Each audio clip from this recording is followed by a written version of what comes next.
Sudah mulai, bismillah. Assalamualaikum warahmatullahi wabarakatuh. Waalaikumsalam warahmatullahi wabarakatuh. Innal hamdalillah nahmaduhu wa nasta'inuhu wa nastaghfiruh wa na'udzu billahi min shururi anfusina wa min sayyiati a'malina. Man yahdihillahu fala mudhillalah wa man yudlil fala hadiyalah. Asyhadu an la ilaha illallah wahdahu la syarikalah wa asyhadu anna Muhammadan 'abduhu wa rasuluh. La nabiyya wa la rasulahu ba'dah. Qala Allah 'azza wa jalla fi kitabihil karim. Ya ayyuhalladzina amanu ittaqullaha haqqa tuqatih wa la tamutunna illa wa antum muslimun. Ya ayyuhan nasu taqu rabbakumul ladzi khalaqakum min nafsin wahidah wa khalaqa minha zawjaha wa batha minhuma rijalan katsiran wa nisaa'a wattaqullaha alladzi tasaaluna bihi wal arham innallaha kana 'alaikum raqiba.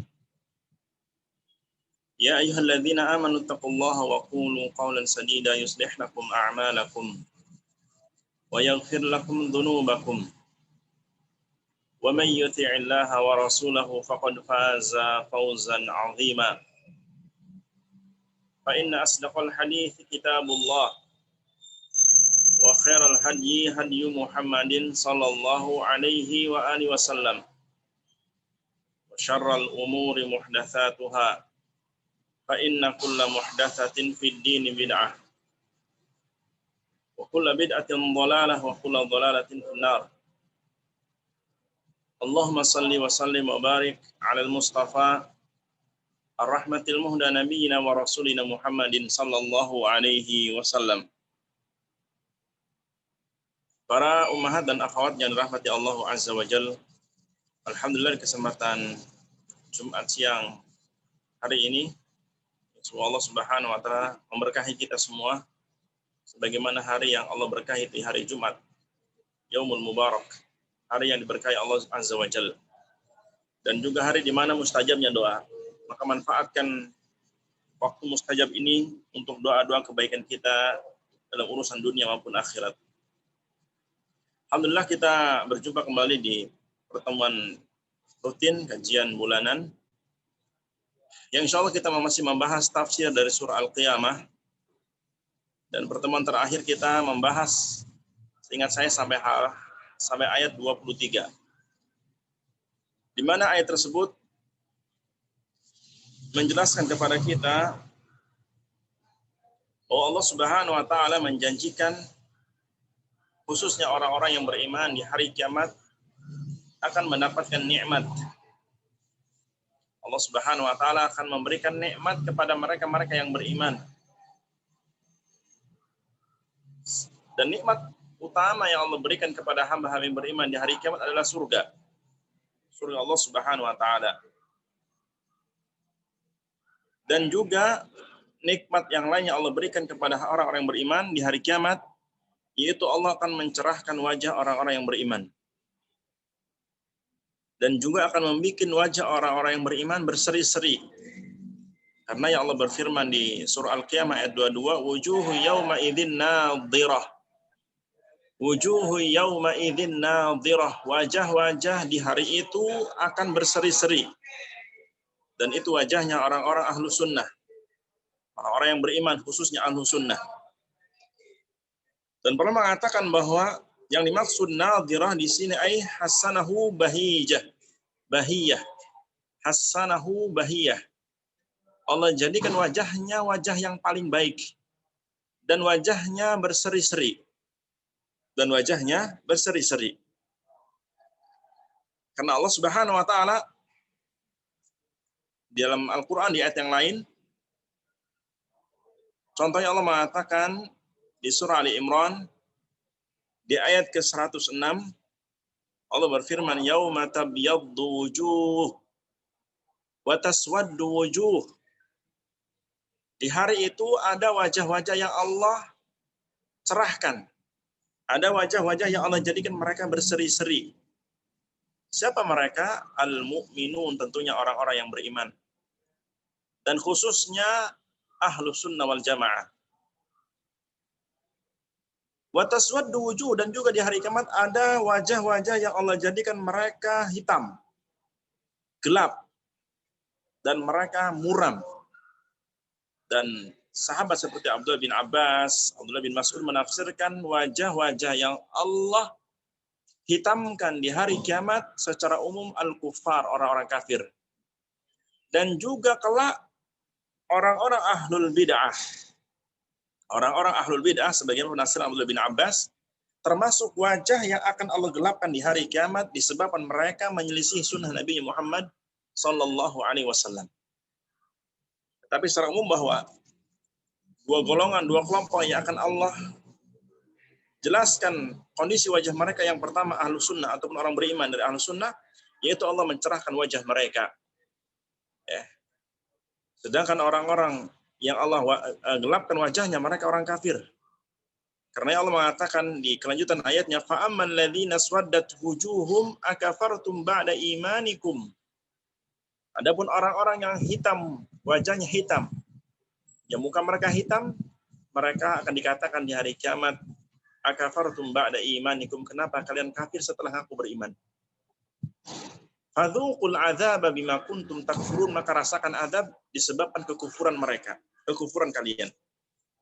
Karena para ulama mengatakan seperti Abdullah bin Abbas bahwa ayat ini juga ancaman kepada mereka yang munafik. Munafik dan juga ahlul bid'ah, para pelaku bid'ah. Mereka para pelaku bid'ah. Nah, para umat yang dirahmati Allah Subhanahu wa taala. Wujuhu yauma idzin nadhirah, wajah-wajah mereka akan Allah cerahkan, akan Allah jadikan mereka berseri-seri. Kemudian di ayat setelahnya kata Allah, ila rabbiha nadhirah, kepada Rabbnya mereka akan melihat. Mereka, maksudnya orang beriman, di hari kiamat akan melihat wajah Allah Subhanahu wa taala. Karena para ulama mengatakan bahwa ayat ini, surah Al-Qiyamah ayat 23 ini semakna dengan janji Allah yang Allah sebutkan di surah Yunus ayat 26. Ayat ini semakna dengan yang Allah jelaskan akan janji orang-orang yang beriman. Janji Allah kepada orang beriman bahwa mereka di hari kiamat akan mendapatkan surga setelahnya mendapatkan tambahan nikmat. Allah mengatakan lilladzina ahsanul husna wa ziyadah. Ayatnya Allah berfirman lilladzina ahsanul husna wa ziyadah. Orang-orang yang berbuat ihsan, orang-orang yang beriman dan beramal soleh. Karena al-muhsinun maksudnya orang-orang yang beriman beramal soleh. Mereka-mereka yang beriman dan beramal soleh ketika di dunia, bagi mereka, kata Allah, husna. Balasan mereka di hari kiamat husna. Dan para ulama mufassir menyebutkan husna maknanya surga Allah Subhanahu wa taala. Dan para ulama menafsirkan husna maksudnya surga Allah Subhanahu wa taala, karena ganjaran bagi orang beriman di hari kiamat surga. Tetapi ternyata waziyadah, ada tambahan nikmat setelah surga.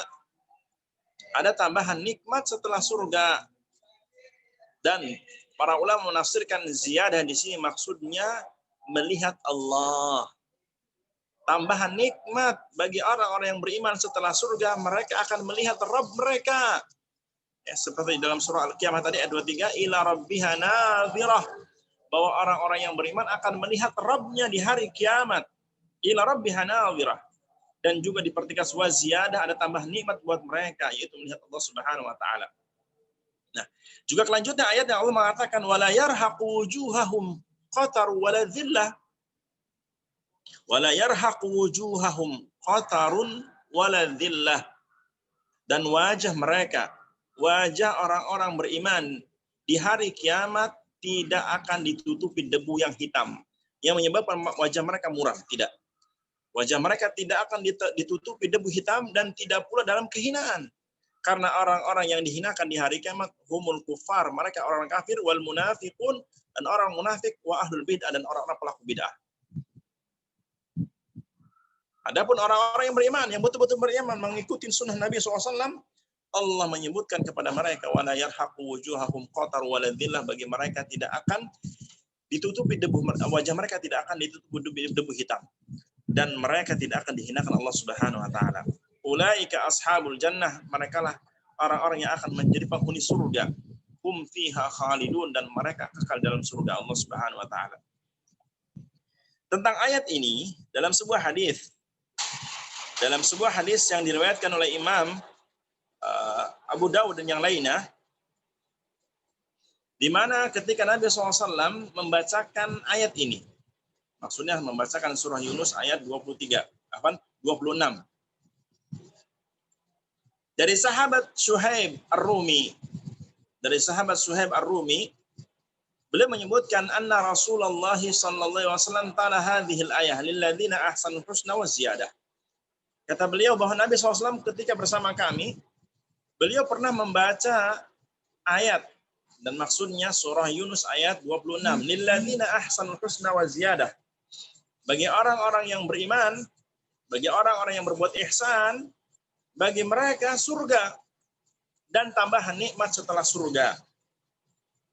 Wa qala sallallahu alaihi wasallam, dan Nabi SAW menyebutkan hadis atau bersabda tentang ayat ini, kata beliau, idza dakhala ahlul jannatil jannata wa ahlun narin nara nada munadin ya ahlal jannah inna lakum indallahi mau'idan yuridu an yunjizakumuhu.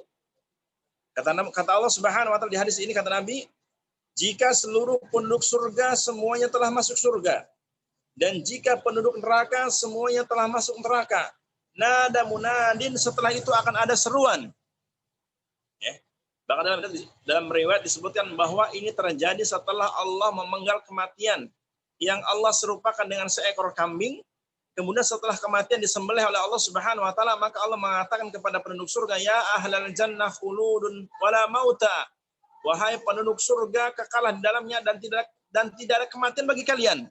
Wa ya ahlan nari khuludun la wala mauta. Wahai para penduduk neraka, kekal selamanya di neraka dan tidak akan pernah mati. Nah, setelah kejadian ini, maka Allah pun Subhanahu wa taala akan menyuruh khususnya para penduduk surga dengan mengatakan, ya ahlal jannah, wahai para penduduk surga, innalakum indallahi mau'ida, sesungguhnya kalian memiliki janji. Maksudnya innalakum indallahi mau'ida, sesungguhnya kalian memiliki janji di sisi Allah, yuridu an yunjizakumu, dan Allah menghendaki untuk menunaikan janjinya. Dan Allah akan menunaikan janjinya kepada kalian. Kemudian setelah itu para penduduk surga mengatakan, wa ma huwa, apa itu? Maksudnya apa itu ya Rabb? Apa janji itu ya Allah? Maka dikatakan setelah mereka mengatakan apa itu janji, apa janji yang akan ditunaikan itu ya Allah? Alam yuthaqil mawazinana, bukankah engkau telah memberatkan amal timbangan kami? Wa yubayyid wujuhana, perhatikan. Setelah penduduk surga mengatakan, bukankah engkau ya Allah telah menjadikan amal timbangan pahala kebaikan kami engkau lipatkan, engkau balas berlipat-lipat. Wa yubayyid wujuhana, bahkan engkau telah mencerahkan wajah kami. Engkau telah menjadikan wajah kami bercerah dan berseri-seri. Kemudian wa yudkhilnal jannah, dan bukankah engkau telah memasukkan kami ke surga ini? Wa yuzahzihana minan nar, dan bukankah engkau telah membebaskan kami dari neraka jahanam? Qala, maka dikatakan kepada penduduk surga, fayakshifu lahumul hijab. Kata Nabi SAW, setelah itu fayakshifu lahumul hijab, Allah pun membuka hijab yang selama ini menutupi dirinya dari hambanya. Kemudian dapat dibukakan hijab yang menutupi antara diri dengan hamba Allah Subhanahu wa taala, fayanduruna ilaih, maka semua penduduk surga melihat Allah, melihat wujud Allah, melihat wajah Allah. Sehingga Nabi mengatakan, fa wallahi, demi Allah, ma a'tahumullahu syai'an ahabba ilaihim, minan nadhari ilaihi. Demi Allah, tidak ada yang Allah berikan kepada penduduk surga, kepada mereka penduduk surga, sesuatu yang lebih mereka cintai ketimbang pemberian, yaitu bisa melihat Allah, bisa melihat wujud Allah wa jalla wa ala. Wala aqarra li a'yunihim, dan tidak ada yang dapat menyejukkan pandangan hati mereka kecuali melihat Allah Subhanahu wa taala. Para ummahat yang dirahmati Allah Subhanahu wa taala. Lihat, setelah Allah Subhanahu wa taala memasukkan seluruh penduduk surga ke surga, ternyata Allah menunaikan janjinya lagi, yaitu tambahan nikmat sebagaimana dalam surah Yunus tadi ayat 26, ada tambahan nikmat setelah surga, dan ternyata itu puncak kenikmatan. Dan ternyata itu puncak kenikmatan yang Allah janjikan buat mereka-mereka yang beriman. Buat mereka-mereka yang beriman kepada Allah Subhanahu wa taala. Karena yang lihat, Nabi pun Muhammad SAW mempertegas di hadis yang lain, ketika Nabi SAW suatu ketika bersama sahabat-sahabatnya, berada di luar masjid atau di tempat terbuka. Kemudian, dan hadis ini diriwayatkan oleh sahabat Jarir ibn Abdullah. Beliau menuturkan, qala kunna ma'a Rasulillah sallallahu alaihi wasallam julusan fanadhara ila al-qamari lailatal badri lailata 14. Kata sahabat Jabir bin Abdullah, kami pernah duduk bersama Nabi SAW di suatu malam. Ketika kami duduk, fanadhara ilal qamar, Nabi pun melihat ke bulan purnama, Lailatul Badri, di malam purnama, yaitu Lailata arba'a asyarah, di malam ke-14 Hijriah. Jadi ketika itu kejadian apa? Kejadian di malam 14 Hijriah, di malam hari. Dan Nabi melihat rembulan dan juga disaksikan oleh para sahabat-sahabat yang lain. Setelah itu Nabi mengatakan, fa in istata'tum an la tughlabu ala salatin qabla tulu'i syamsi wa qabla ghurubiha faf'alu. Thumma qara'a hadhihi al-ayah. Afwan. Kemudian Nabi mengatakan, innakum satarawna rabbakum kama tarawna hadha la tudammuna fi ru'yatihi. Nabi mengatakan, sesungguhnya kalian wahai orang-orang beriman akan melihat Rabb kalian sebagaimana kalian bisa melihat rembulan di malam purnama ini. La tudammun, tidak perlu berdesak-desakan fi ru'yatihi, dalam melihat wujud Allah Subhanahu wa taala. Menunjukkan bahwa orang-orang beriman di hari kiamat akan mendapatkan bagian sempurna, yaitu melihat Allah Subhanahu wa taala.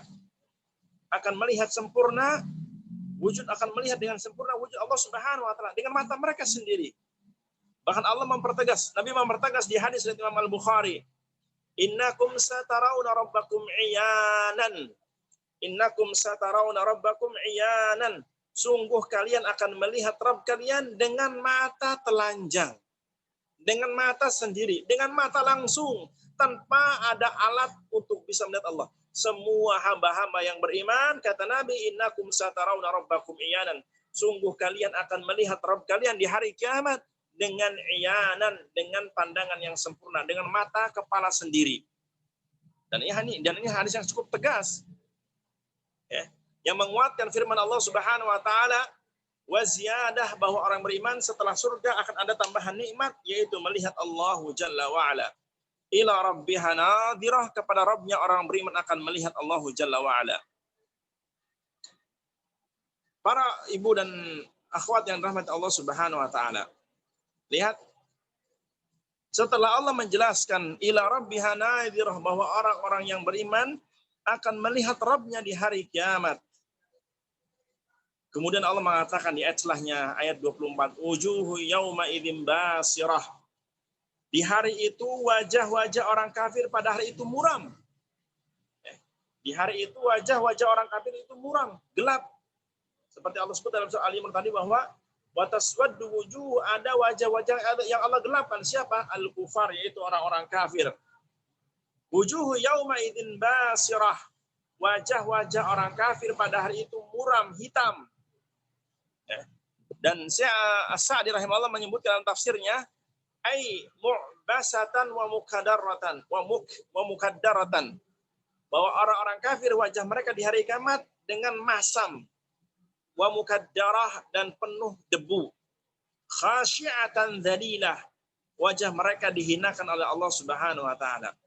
Wajah mereka dihinakan oleh Allah Subhanahu wa taala disebabkan kekufuran mereka kepada Allah Subhanahu wa taala. Disebabkan kekufuran mereka kepada Allah Subhanahu wa taala.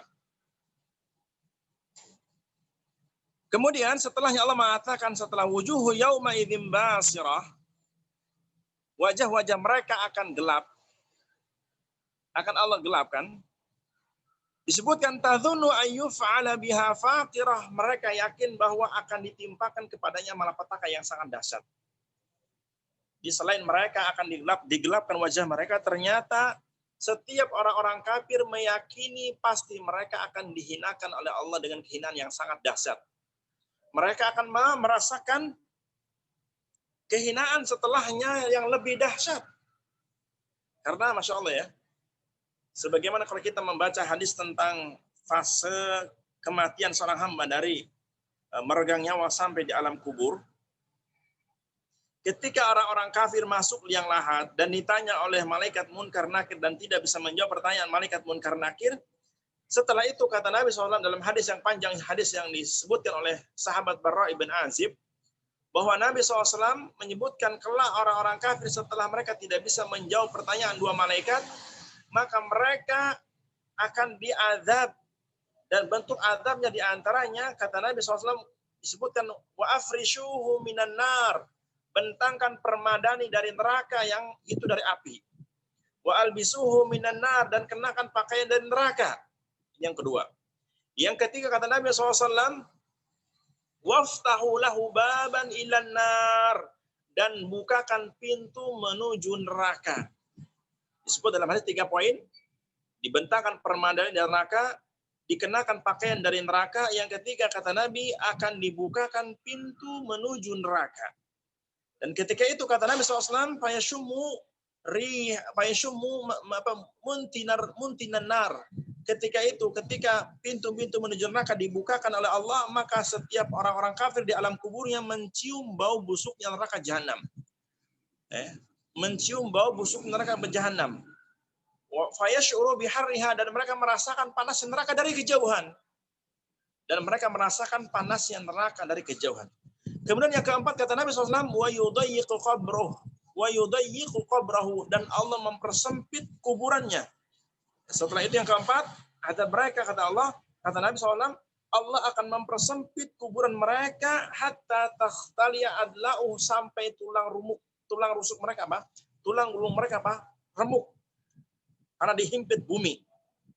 Karena dihimpit oleh bumi. Nah, ketika mereka diadab di neraka jahanam dan mereka merasakan itu adalah adab yang sangat berat.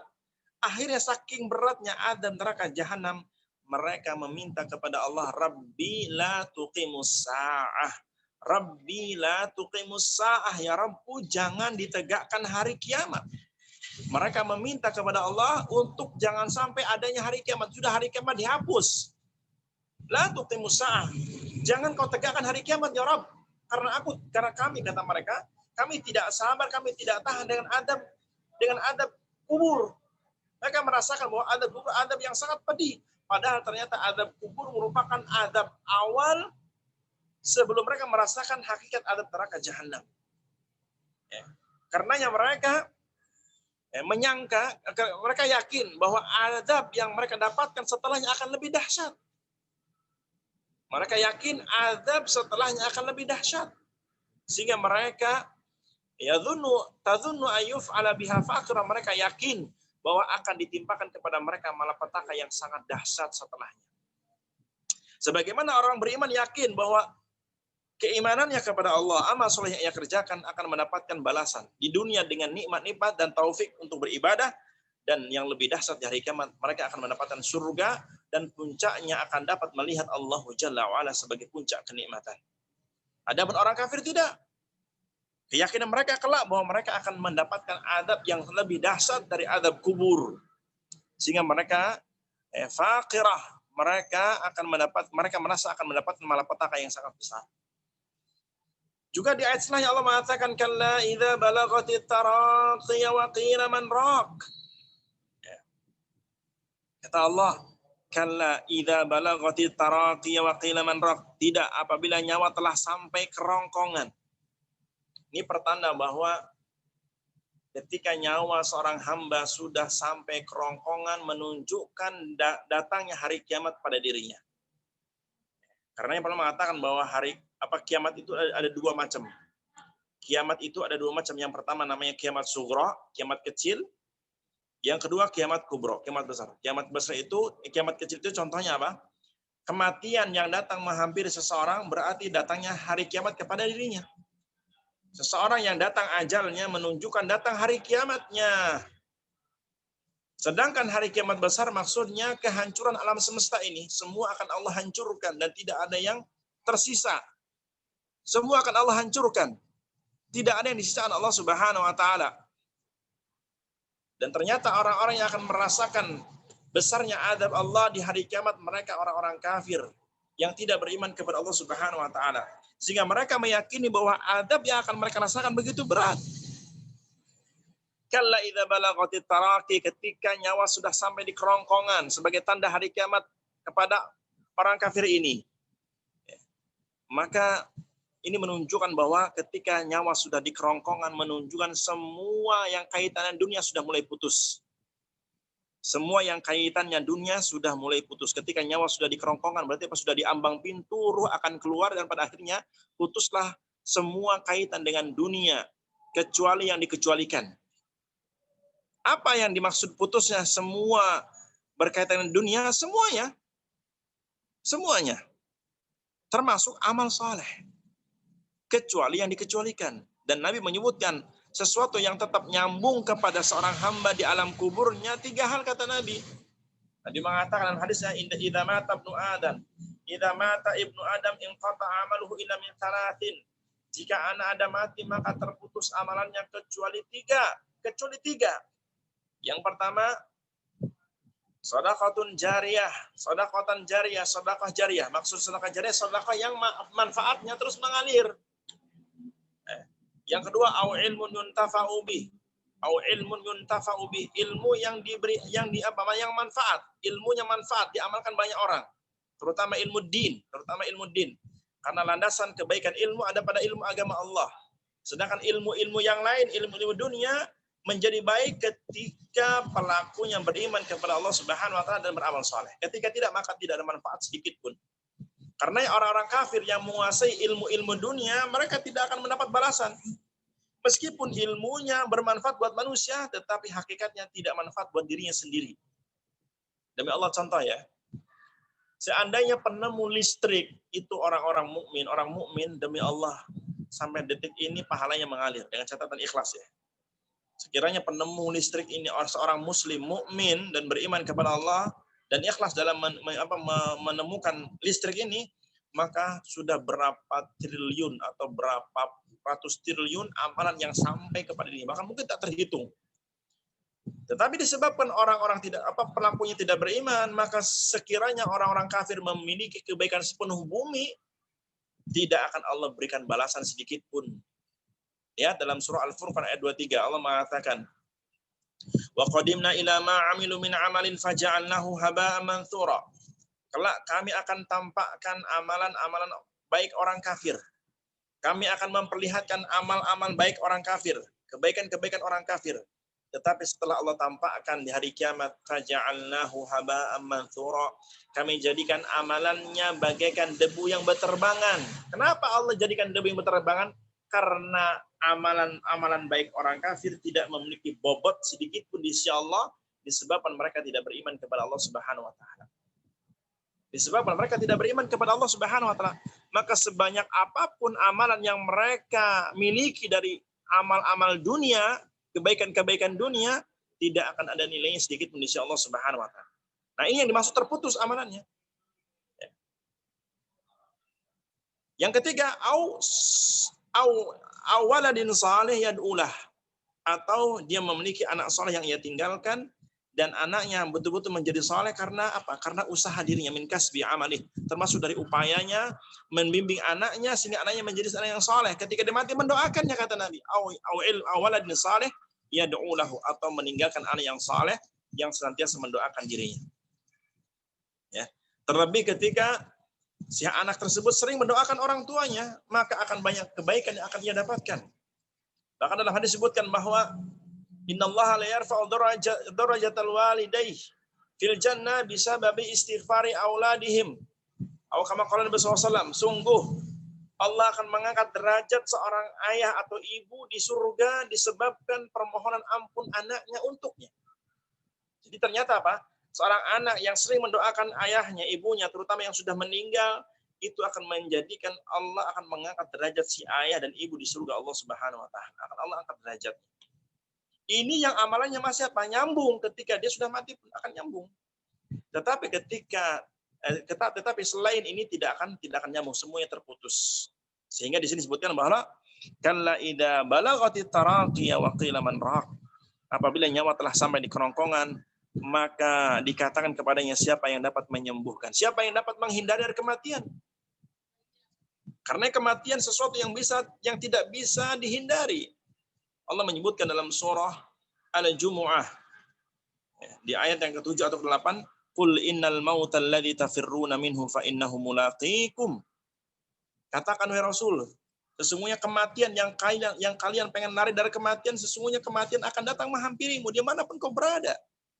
Kematian akan datang menghampirimu dimanapun kau berada. Bahkan Allah mengatakan bahwa di surah dalam Al-Quran bahwa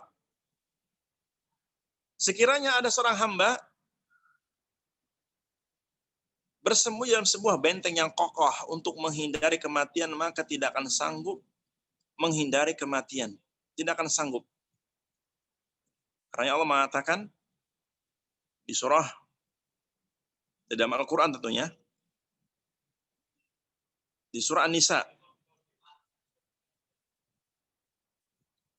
di mana Allah menyebutkan bahwa orang-orang yang meninggal dunia,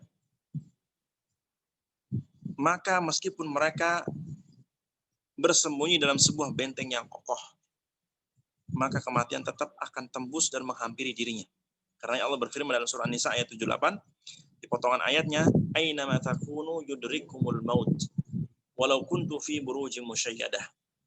Dimanapun engkau berada, kematian akan mendatangimu. Dimanapun engkau berada, kematian akan datang menghampirimu. Meskipun engkau sedang bersembunyi dalam sebuah benteng yang tinggi dan kokoh, tidak akan ada yang bisa menghindari kematian. Karenanya Allah juga mengatakan di ayat yang lain atau dalam Al-Quran yang lain, seperti di surah فَإِذَا جَاءَ أَجَلُهُمْ لَا يَسْتَأْخِرُونَ سَاعَةً وَلَا يَسْتَقْدِمُونَ, kata Allah. Di surah Yunus ayat 49. Likulli ummatin ajal, idza jaa ajaluhum fala yastakhiruna sa'atan wa la yastaqdimun. Di potongan ayat terakhir ya, dari ayat 49. Ketika datang ajal menghampiri salah seorang di antara kalian, fala yastakhiruna sa'ah, maka tidak akan sanggup mengundurkannya, wa la yastaqdimun, atau dimajukan. Semuanya telah ditetapkan dan tidak akan bisa dimajukan dan tidak akan bisa dimundurkan. Menunjukkan ketika datang kematian, tidak akan ada yang bisa mengelaknya meskipun engkau pengen lari dari kematian. Walau kuntum fi buruji musyayyadah, meskipun kau sedang bersembunyi dalam sebuah benteng yang kokoh.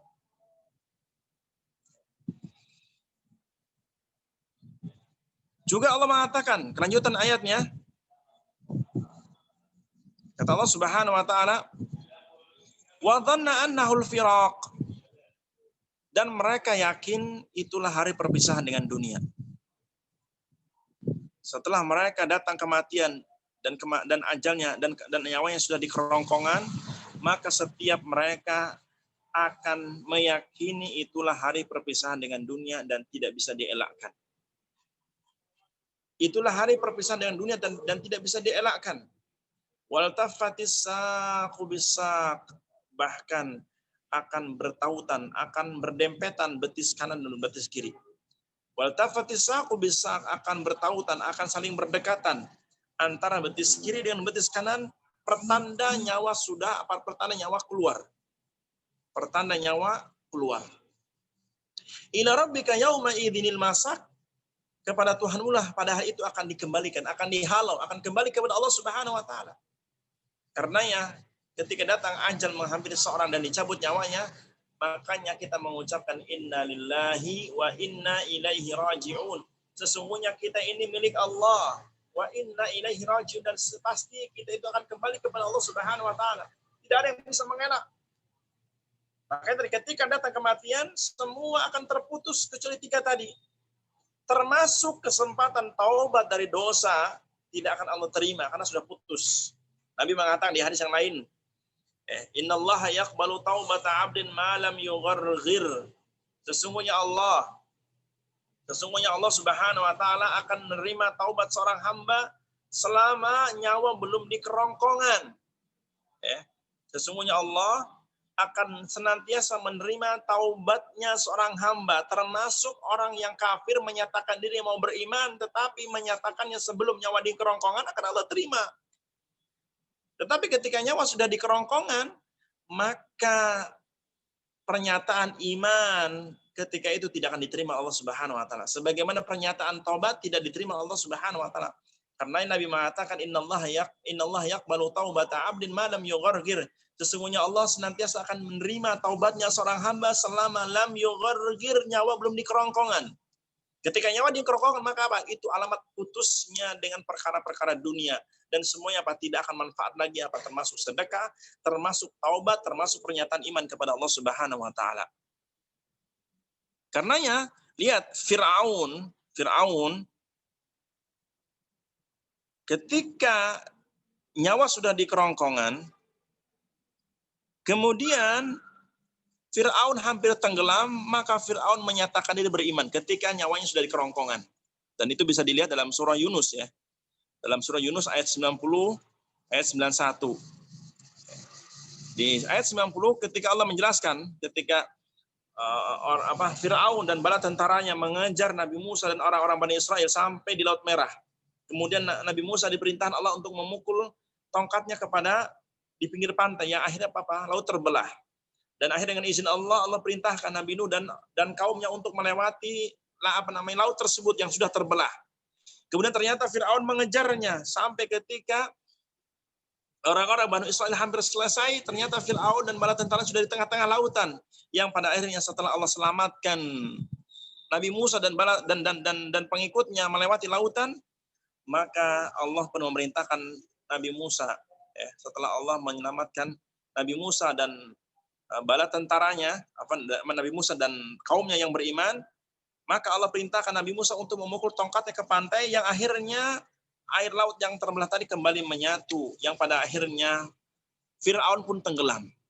Sehingga Allah menyebutkan di sini dalam ayat di surah Yunus ayat 90, wajawazna bi bani Israil al-bahra, dan kami selamatkan orang-orang Bani Israel melewati lautan, fa'atba'ahum fir'aun wa junuduhu baghya wa adwa. Kemudian diikuti oleh Fir'aun dan bala tentaranya dengan penuh kebencian dan permusuhan. Hatta idza adrakahul gharaq, ketika Fir'aun sudah tenggelam. Ketika Fir'aun hampir mati dan nyawa sudah di kerongkongan, maka Fir'aun mengatakan qala amantu annahu la ilaha illa alladhi amanat bihi banu Israil. Aku beriman bahwasanya tidak ada sesembahan yang berhak disembah kecuali yang diimani oleh orang Bani Israel, dan aku termasuk orang yang berserah diri. Lihat, Fir'aun menyatakan iman ketika nyawa sudah di kerongkongan. Apa balasan Allah? Apa jawaban Allah atas pernyataan imannya Fir'aun ketika nyawa sudah di kerongkongan? Allah mengatakan, membantah. Al-ana wa qad asaita qablu wa kunta minal mufsidin. Sekarang kau baru menyatakan iman, padahal sebelumnya kau termasuk orang-orang yang menyombongkan diri dan membuat kerusakan. Dan para ulama menafsirkan bahwa Fir'aun tidak diterima taubatnya atau tidak diterima pernyataan imannya ketika itu disebabkan kondisi di mana nyawa sudah di kerongkongan, terputuslah segala urusan dengan dunia, termasuk pernyataan iman tidak akan diterima oleh Allah Subhanahu wa taala. Sehingga wa dhanna annahu al-firaq, ketika itu orang-orang kafir meyakini itulah hari perpisahan dengan dunia dan tidak bisa dielakkan. Ila rabbika yauma idzinil masa, karena ketika itu semua orang akan kembali kepada Rabb-nya, akan dihalau untuk kembali kepada Rabb-nya. Fala saddaqa wala shalla. Fala saddaqa wala shalla, karena dia dahulu tidak mau membenarkan Al-Qur'an. Di antara sebab kenapa Allah tidak menerima taubatnya orang-orang kafir ketika nyawa sudah di kerongkongan, fala saddaqa wala shalla, karena ketika hidup mereka tidak mau membenarkan Al-Quran yang turun kepada Nabi Muhammad. Ketika hidup, Allah berikan kesempatan beriman, tidak mau beriman. Dan tidak beramal saleh. Maka ketika itu pernyataan iman tidak diterima oleh Allah Subhanahu wa taala karena nyawa sudah di kerongkongan. Walakin kadzdzaba wa tawalla, bahkan kebanyakan orang kafir mendustakan ayat-ayat Allah, wa tawalla, dan berpaling dari ayat-ayat Allah. Walakin kadzdzaba wa tawalla, tetapi justru mereka mendustakan Rasul, mendustakan kerasulan Nabi Muhammad, mendustakan Al-Qur'an, dan berpaling dari kebenaran yang dibawa Nabi kita Muhammad sallallahu alaihi wasallam. Tsumma dzahaba ila ahlihi yatamatta.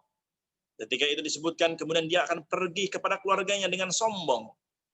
Ketika di dunia, orang-orang kafir mendustakan kerasulan Nabi Muhammad, mendustakan ayat Al-Quran yang turun kepada beliau, termasuk mendustakan apa yang diberitahukan Nabi Muhammad SAW. Setelah itu mereka mendatangi keluarga mereka dengan penuh kesombongan. Aula laka fa'aula, celaka kamu, wahai celaka kamu. Artinya sifat-sifat ini sifatnya celaka. Dan ini seperti kisahnya Abu Lahab, yang sangat membenci Nabi SAW, yang sangat memerangi dakwah Nabi. Bahkan ketika Abu Lahab mendengar seruan Nabi Muhammad pertama kali di Mekah, Nabi mengatakan bahwa di belakang kalian ini jika ada azab yang turun, apakah kalian akan mempercayai diriku? Mereka mengatakan iya. Dan akhirnya Nabi Muhammad mengajak mereka untuk beriman. Qulu la ilaha illallah tuflihun. Katakan la ilaha illallah, kalian akan beruntung. Nah, ketika Nabi SAW mengajak mereka beriman, ternyata yang menentang pertama kali dakwah Nabi pamannya Abu Lahab. Sehingga mengatakan tabban laka ya Muhammad, alihada jama'atana, sungguh celaka wahai Muhammad. Apakah karena ini kau mengumpulkan kami? Apakah karena ini engkau mengumpulkan kami untuk kami mengatakan iman kepada engkau? Tabban laka ya Muhammad, sungguh celaka kau wahai Muhammad. Maka karena kebenciannya pamannya Abu Lahab, akhirnya turunlah surah Al-Lahab. Tabbat yada abi lahab wa tab. Sungguh celaka kedua tangan Abu Lahab.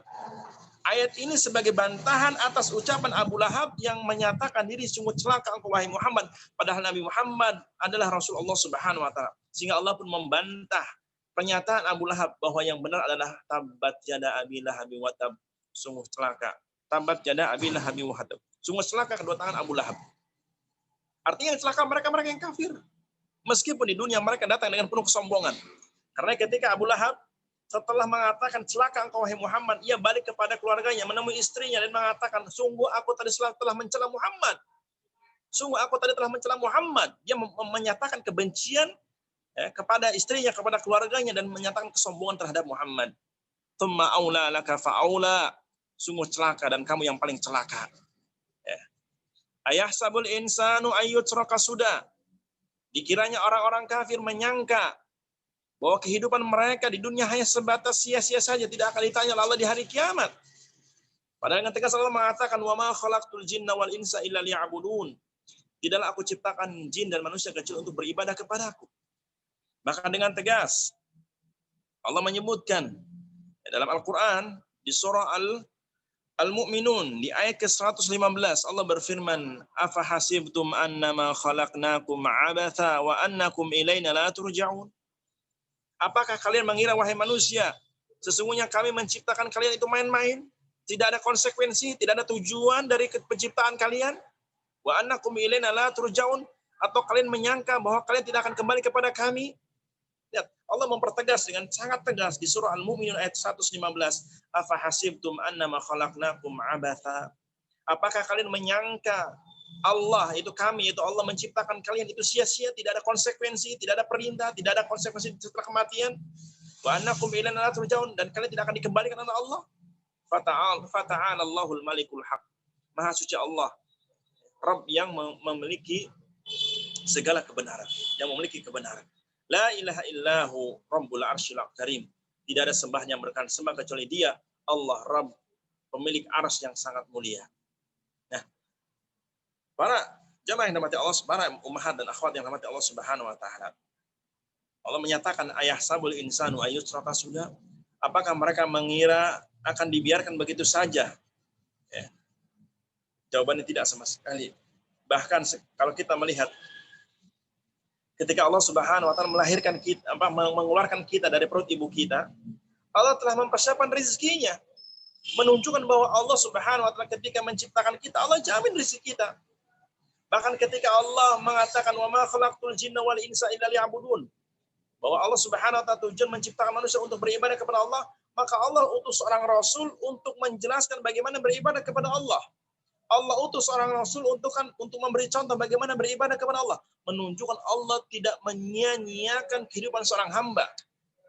Sebagaimana kelak ketika Allah mengutus seorang rasul untuk menjelaskan bagaimana beribadah kepada Allah, bagaimana beriman kepada Allah, karena ada konsekuensi setelah kematian nanti, yaitu akan ditanya oleh malaikat munkar nakir tentang siapa Rabbnya, apa agamamu, dan siapa nabimu. Ini akan ditanya, menunjukkan bahwa kehidupan kita tidak sia-sia. Maka jangan menyangka bahwa kehidupan ini sia-sia. Ayah sabul insanu ayut suraka sudah. Jangan kau kira wahai manusia, kehidupanmu itu sia-sia, tidak ada tujuan dan maksud. Kemudian Allah mengingatkan kita. Kemudian Allah Subhanahu wa taala mengingatkan kita agar kita sadar. Kata Allah Subhanahu wa taala, alam yakun nutfatan mim maniyyin yumna? Bukankah kami telah menciptakan kalian dari setetes mani yang ditumpahkan ke dalam rahim wanita? Allah mengingatkan kita agar kita tahu bahwa tidak mungkin Allah menciptakan kita tidak ada tujuannya. Tidak mungkin Allah menciptakan kita sia-sia. Allah mengatakan alam yakun nutfatan mim maniyyin yumna? Bukankah dia Allah telah menciptakan permulaan manusia dari anak Adam setetes mani yang hina yang ditumpahkan ke dalam rahim wanita. Tsumma kana 'alaqatan fa khalaqa fa sawwa. Bahkan setelah itu Allah jadikan manusia berbentuk menjadi rupa yang indah, yang sempurna, sehingga berbentuk manusia yang cukup ganteng, yang cukup cantik. Kemudian Allah mengatakan faja'ala minhu zawjaini dzakara wal untha. Bahkan tidak hanya menciptakan manusia, Allah ciptakan juga kelahiran secara berpasang-pasangan. Minhu zawjaini dzakara wal untha, Allah jadikan kehidupan manusia itu berpasang-pasangan, ada wanita, ada laki-laki. Ada wanita, ada laki-laki. Ada dzakar, adapun ada untha. Menunjukkan itu penciptaan Allah Subhanahu wa taala dan Allah tidak menyia-nyiakan kehidupan seorang hamba. Kemudian Allah mengatakan alaisa dzalika biqadirin ala an yuhyal mautah. Kalau Allah Subhanahu wa taala menciptakan kita dari tidak ada menjadi ada, sangat mudah bagi Allah, sangat mudah bagi Allah. Maka kalau hanya menghidupkan setelah matinya itu sangat mudah bagi Allah Subhanahu wa taala. Sehingga Allah mengatakan, "Alaisa dzalika biqadirin ala an yuhyal mauta." Bukankah Allah membuat demikian?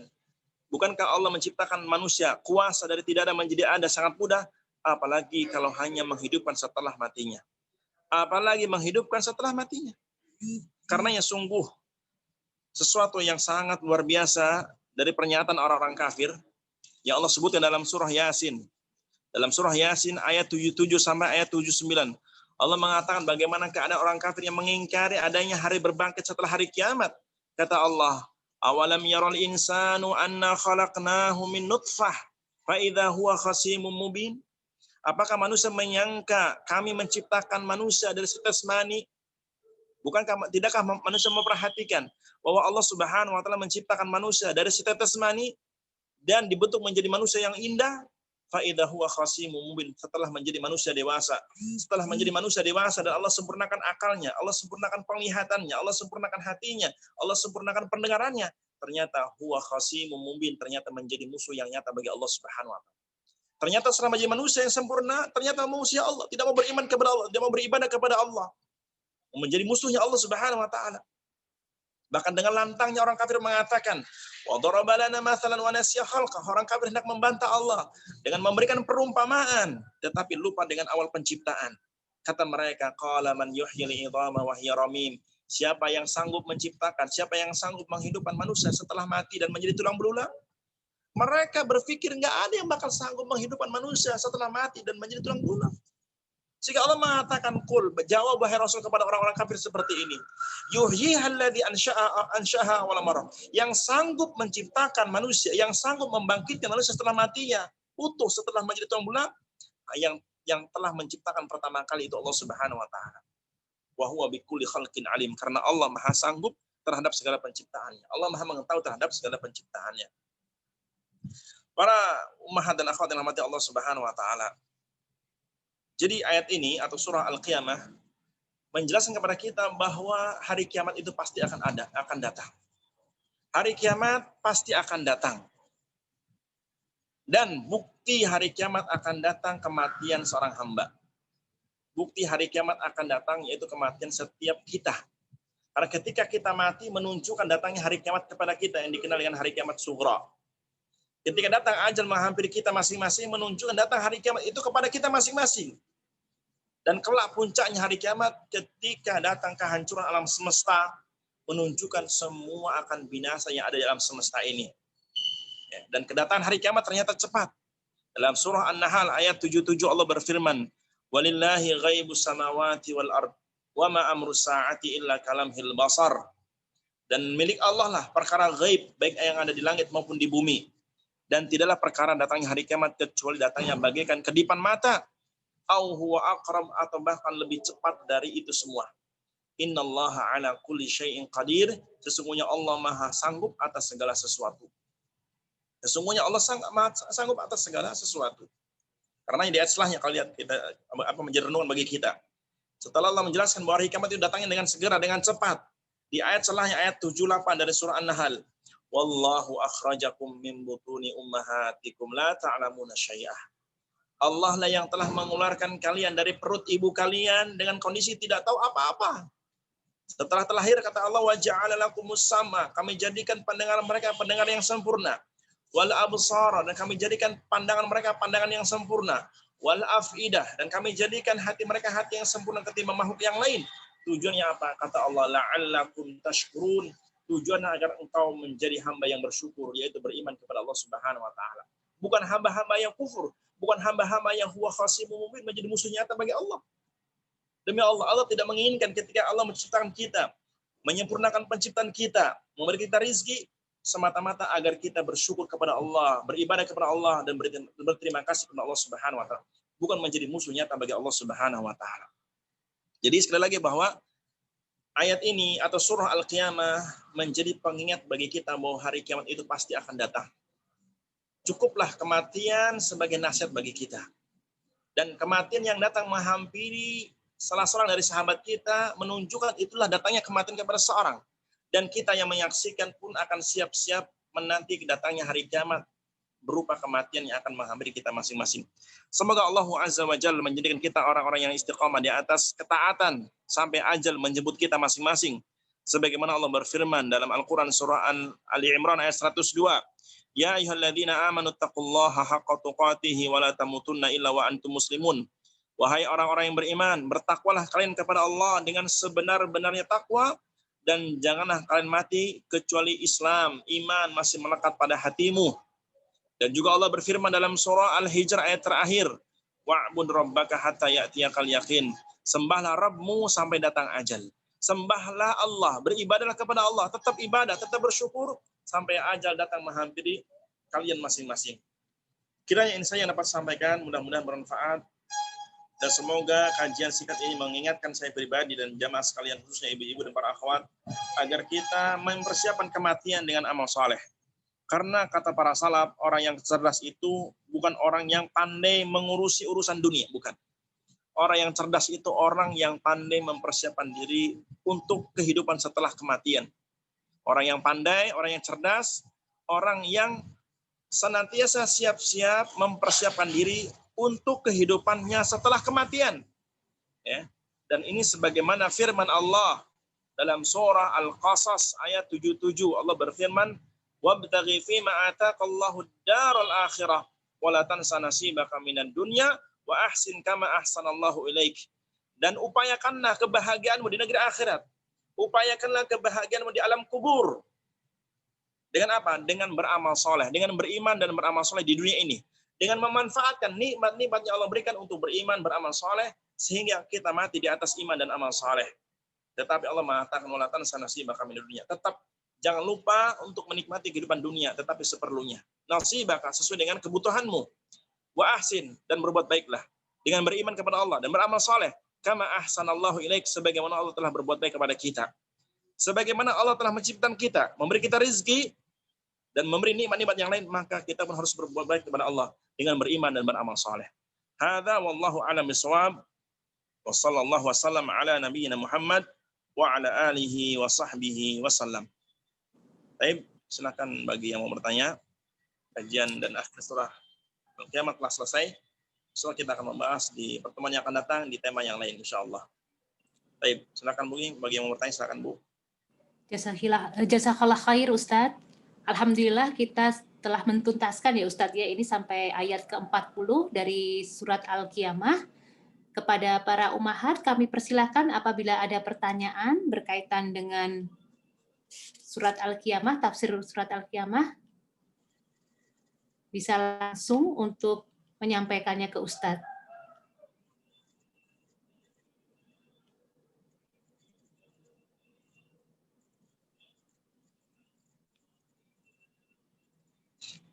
Monggo yang mau bertanya silakan. Kami persilahkan ummahat apabila ada pertanyaan.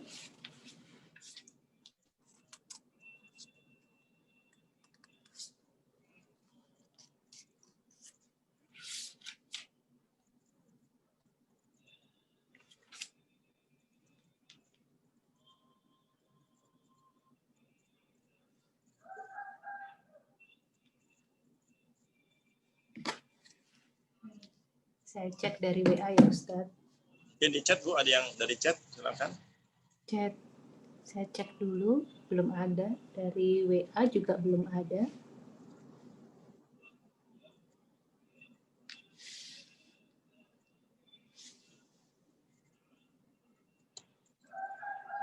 Ustadz mau bertanya. Monggo. Dari saya ya Ustadz mengenai ini. Setelah kita wafat, Ustadz, itu kan ada alam barsyah atau alam kubur ya Ustadz ya. Di situ dijelaskan ada siksa kubur dan nikmat kubur juga ya Ustadz.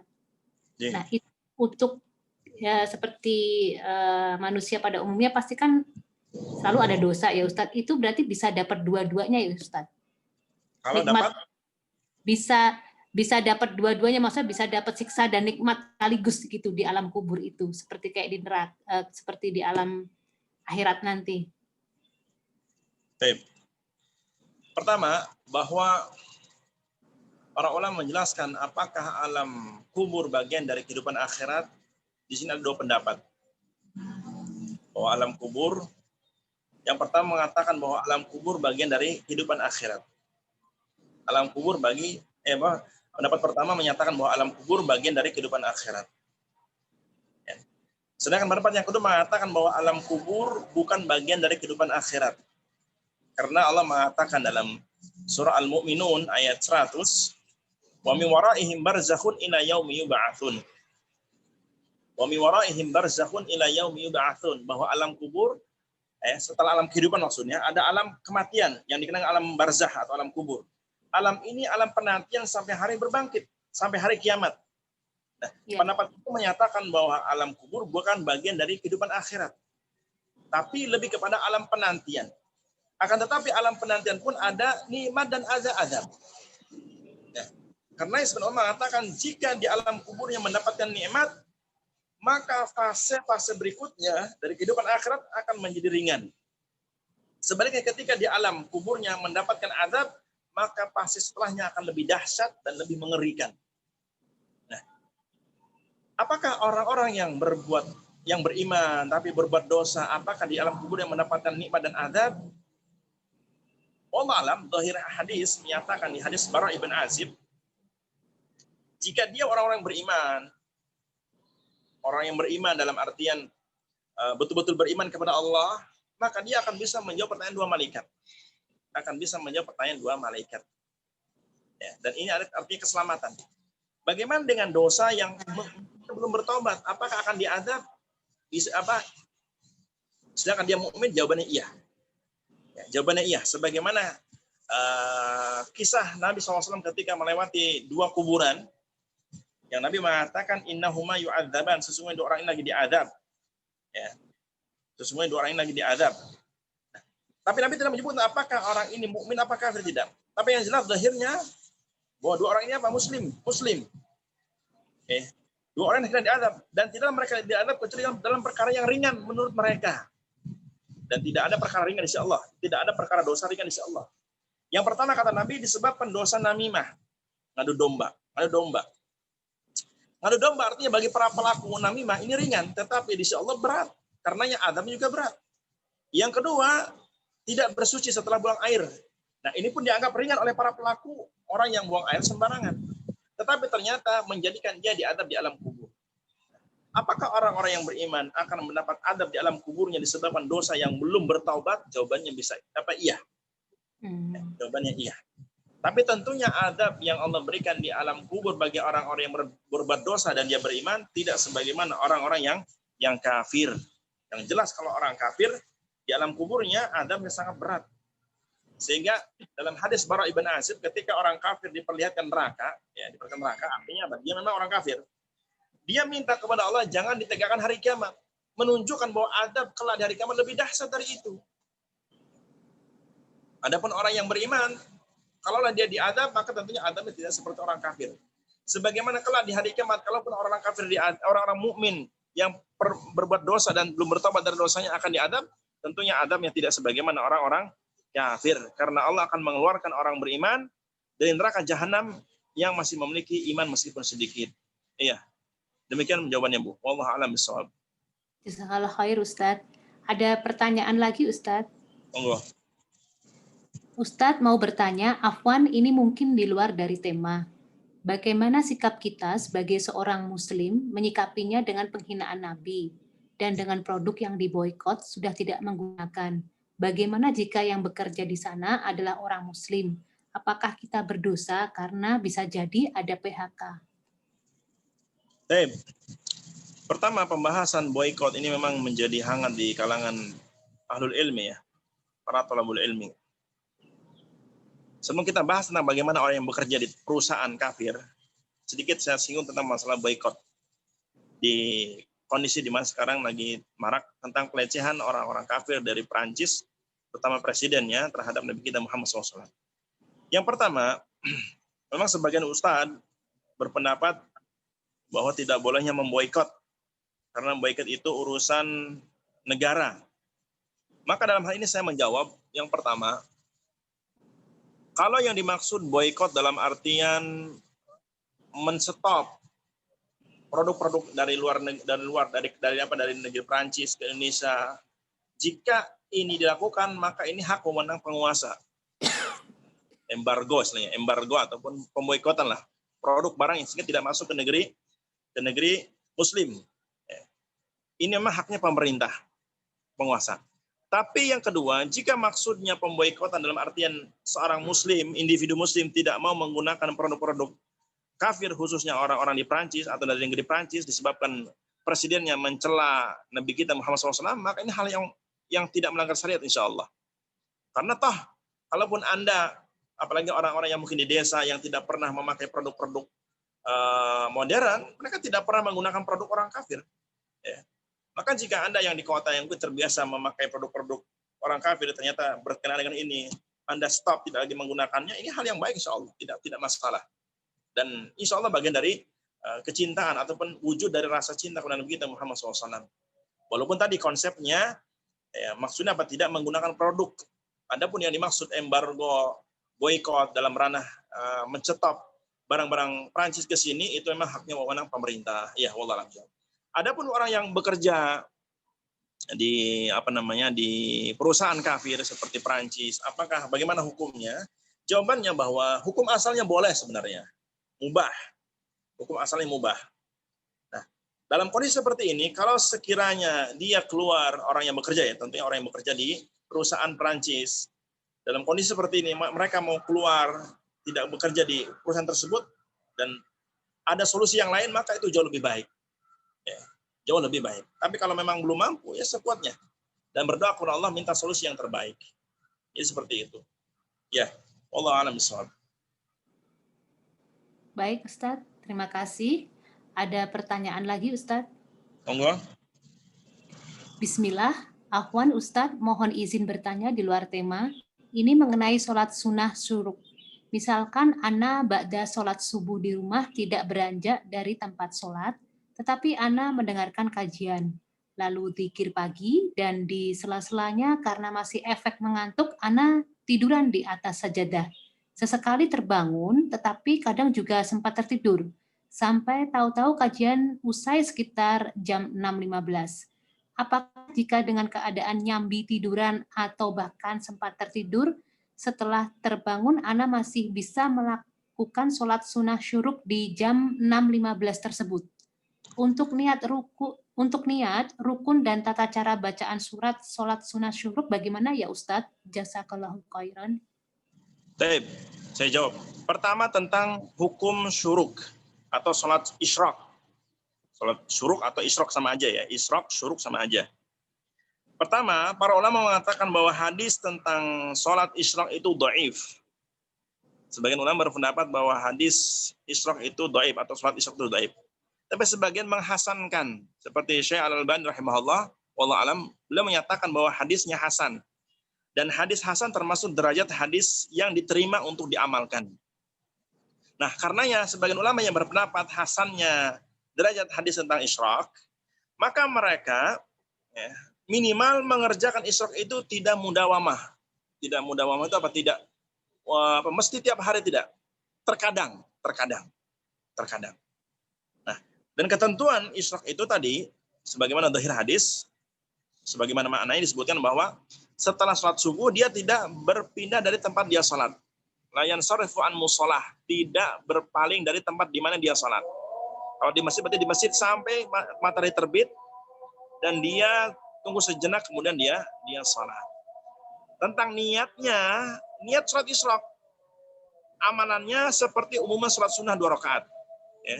Sholat sunnahnya seperti umumnya sholat 2 rakaat, tidak ada bedanya. Iya. Wallahu a'lam bissawab. Jadi ada punya ibu tadi nggak masalah. Agak ketiduran, kemudian mungkin batal dan berwudu tidak masalah. Untuk kembali sholat isyraq. Iya. Sekiranya demikian, semoga bisa dipahami karena adzan. Ya, saya akhiri kajian. Subhanakallah bihamdik asyhadu an la ilaha illa anta. Assalamualaikum warahmatullahi wabarakatuh. Waalaikumsalam warahmatullahi wabarakatuh. Jazakallah khair Ustadz Endang untuk tausiahnya hari ini. Insya Allah kita akan berjumpa lagi bulan depan dengan tema yang lain ya Ustadz. Allah. Dan kepada para ummahat Huriyah Jannah, kami juga mengucapkan jazakumullah khairan hatsiro. Terima kasih sudah join hadir pada kajian siang hari ini dan insya Allah untuk kajian Huriyah Jannah pekan depan libur akan hadir kembali pekan ketiga. Wabillahi taufiq wal hidayah. Wassalamualaikum warahmatullahi wabarakatuh. Assalamualaikum warahmatullahi wabarakatuh.